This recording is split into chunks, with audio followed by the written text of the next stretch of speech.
Selamat siang semuanya, salam sejahtera bagi kita semua. Yang saya hormati, dosen pengampu serta teman-teman sekalian yang saya banggakan. Pada kesempatan hari ini, kita akan melaksanakan kegiatan debat dengan mosi perlukah penggunaan teknologi AI dalam pemilu. Baik, kita akan langsung mulai memasuki sesi pertama, yaitu penyampaian argumen dari pembicara pertama dari tim Pro. Kepada pembicara pertama tim Pro, waktu dan tempat dipersilakan. Assalamualaikum warahmatullahi wabarakatuh.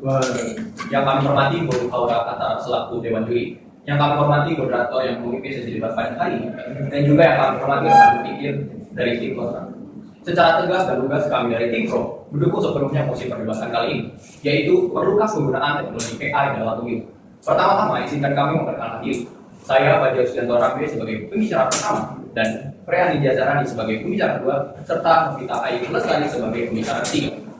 Kami dari tim Pro dengan tegas dan penuh keyakinan menyatakan penggunaan teknologi AI dalam pemilu bukan sekedar pilihan, ia adalah keharusan negara.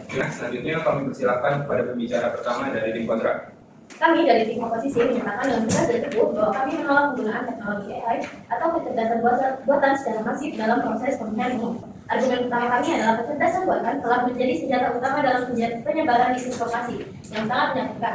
Berdasarkan studi Center for Countering Digital Health, alat generasi AI populer seringkali gagal memblokir pembuatan konten disinformasi politik, meskipun sudah ada kebijakan pelarangan. Hal ini secara langsung menolak asas jujur dalam pemilihan umum. Ketiga adalah mengenai transparansi dan asas adil. Oleh karena itu, kami menolak mosi ini sebelumnya. Sekian dan terima kasih. Terima kasih kepada pembicara pertama dari tim kontra. Selanjutnya kita akan memasuki sesi pembicara kedua dari tim Pro. Baik, terima kasih kepada moderator atas kesempatannya, dan terima kasih kepada Bu Aura selaku Dewan Juri pada perdebatan pada kali ini. Kawan-kawan yang saya banggakan, teknologi AI bukan untuk menggantikan manusia dalam berdemokrasi seperti apa yang diucapkan dari tim kontra, melainkan untuk memperkuat kapasitas manusia dalam menjaga demokrasi itu sendiri. AI adalah infrastruktur pengawalan, bukan mengganti kedaulatan rakyat. Pada kesempatan kali ini, saya akan memperdalam mengapa penggunaan AI dalam pemilu bukan hanya relevan, tetapi juga mendesak. Seperti yang kawan-kawan tahu, salah satu akar masalah pemilu di Indonesia ini terletak pada daftar pemilih tetap atau DPT. Permasalahan seperti data ganda, pemilih fiktif, hingga data yang tidak mutakhir terus berulang dari satu pemilu ke pemilu yang berikutnya. Padahal di dalam Undang-Undang Nomor 7 Tahun 2017 tentang pemilu secara tegas sudah disebutkan bahwa data pemilih harus akurat, mutakhir, dan juga komprehensif. Namun pertanyaannya, apakah sistem manual dapat menjamin hal itu? Ternyata tidak. Masalah ini terjadi karena verifikasi dilakukan secara manual, bergantung pada input manusia dan tidak terintegrasi penuh antar database. Lalu bagaimana AI bisa menjadi solusi dalam permasalahan ini? Yang pertama, dikutip dari Jurnal International IDA, yang dimana itu AI bisa mencocokkan data secara otomatis. Lalu yang kedua, dalam jurnal Government Information Quarterly, di mana AI bisa mendeteksi kejanggalan pada saat pemilihan hukum itu berlangsung, dan dari hasil riset MIT, AI dapat melakukan pemutakhiran real time, di mana perubahan data alamat, kematian atau status sosial itu secara real time bisa diubah. Dan juga faktanya, negara seperti India dan kompleksitas tinggi berhasil mengurangi data ganda. Juga negara digital seperti Estonia akan menghilangkan kesalahan datanya pada saat pemilu berlangsung. Dan juga negara besar seperti Brazil dapat menutup celah manipulasi identitas. Kawan-kawan yang saya banggakan, di dalam sistem. Baik, tadi pembicara satu itu menyebutkan AI sebagai kawasan zaman. Tapi apakah Indonesia sudah siap secara infrastruktur dan SDM untuk menerapkan AI secara merata di seluruh wilayah? Bukankah ini justru beresiko menciptakan ketimpangan dan mengurangi keadilan dalam proses pemilu? Baik, terima kasih untuk tim Pro. Untuk tim kontra, seperti yang saya sebutkan tadi, AI sebagai keharusan zaman.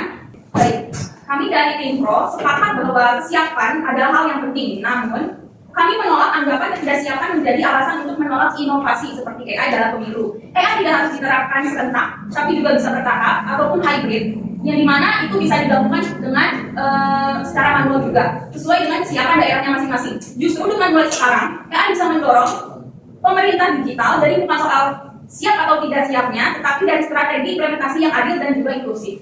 Baik, akan saya lanjutkan. Dalam sistem manual, kapasitas manusia sangat terbatas. Petugas harus memverifikasi jutaan data secara berulang, yang dimana secara logika itu mustahil dilakukan tanpa adanya kesalahan. Apakah betul, kawan-kawan?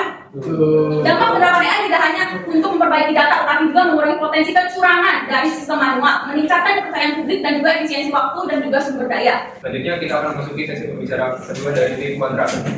Baik, terima kasih atas kesempatan yang diberikan oleh moderator. Saya menghormati bahwa rasa-rasa laboratorium mengaku pada hari ini dan rekan-rekan tim sangat hargai dan teman-teman yang hadir. Dan sebagai pembicara dua dari tim kontrak, akan masuk perdebatan hari ini adalah penggunaan teknologi artificial intelligence AI dalam masuk pemerintahan umum. Yang pertama, sabotase partisipasi, pelanggaran akses bebas dan adil. Berdasarkan laporan Departemen Kehakiman New Hampshire Januari 2024, ribuan pemilih menerima robocall bertenaga AI yang meniru suara Joe Biden untuk memanipulasi pemilih agar tidak ke TPS. Ini adalah bukti nyata bahwa AI digunakan sebagai alat voter suppression. Hal ini secara telah melanggar akses bebas atau memilih tanpa tekanan. Dan akses adil karena menciptakan ketidaksetaraan akses informasi.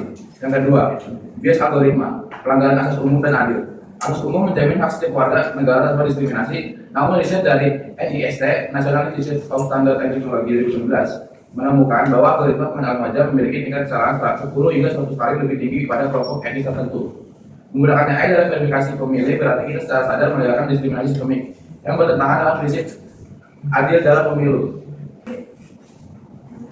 Baik, tim kontra menggunakan AI sebagai black box yang tidak transparan. Namun dalam praktiknya banyak proses manual tidak terdokumentasi dengan baik. Implementasi sistem digital justru meninggalkan jejak yang bisa diaudit, sedangkan sementara sistem manual itu tidak bisa demikian. Terima kasih. Oke, dijawab dari pertanyaan Dimro.